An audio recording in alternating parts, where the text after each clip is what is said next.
एक बार की बात है। एक बार एक अध्यापक एक संपन्न परिवार के शिष्य के साथ कहीं जा रहे थे, तो उस शिष्य को कुछ मजाक सूझी, क्योंकि उसको रास्ते में किसी गरीब मजदूर के जूते दिखाई दिए। उसने अध्यापक से कहा, गुरुजी, अगर हम इन जूतों को छुपा दें तो कितना मज़ा आएगा।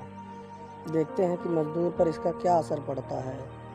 अब उसको तो मजाक सूझ रहा था, लेकिन गुरुजी ने कहा कि नहीं, गरीब इंसान के साथ इस तरह का भद्दा मजाक करना ठीक नहीं है।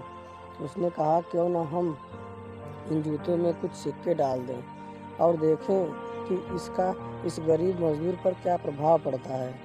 उन्होंने ऐसा ही किया। जैसे ही मजदूर अपना काम करके लौटा और उसने एक पाँव अपने जूते में डाला, तो उसको कुछ कठोर सा महसूस हुआ। उसने अंदर हाथ डाला तो उसको कुछ सिक्के दिखाई दिए। वह थोड़ा आश्चर्य में पड़ गया। आसपास किसी को देखा तो कोई भी दिखाई नहीं दिया। वापस उसने दूसरा पैर अपने जूते में डाला और वापस उसको उसमें कुछ सिक्के दिखाई दिए। अब दोनों जूतों के सिक्कों को उसने अपने हाथों में रखा और प्रभु की तरफ इशारा किया, हे प्रभु, पता नहीं किस भले ने एक सिक्के मेरे जूते में छुपाए हैं, लेकिन जिसने भी छुपाए हैं उसको मेरी दुआ है ताकि इन पैसों से मैं अपने बच्चों और पत्नी के लिए कुछ खाना और दवाइयाँ ला सकूँगा।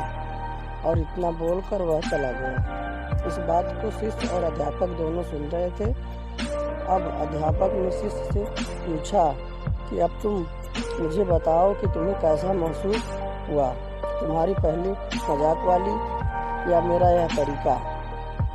तो उसने कहा कि गुरुजी, मैं आपसे क्षमा चाहता हूँ। अब मुझे समझ आ गया है कि किसी की सच्ची खुशी किस चीज़ में है। जब हम किसी की मजाक उड़ाते हैं तो हमें कुछ पल का आनंद मिलता है, लेकिन इससे हमें बददुआ मिलती है।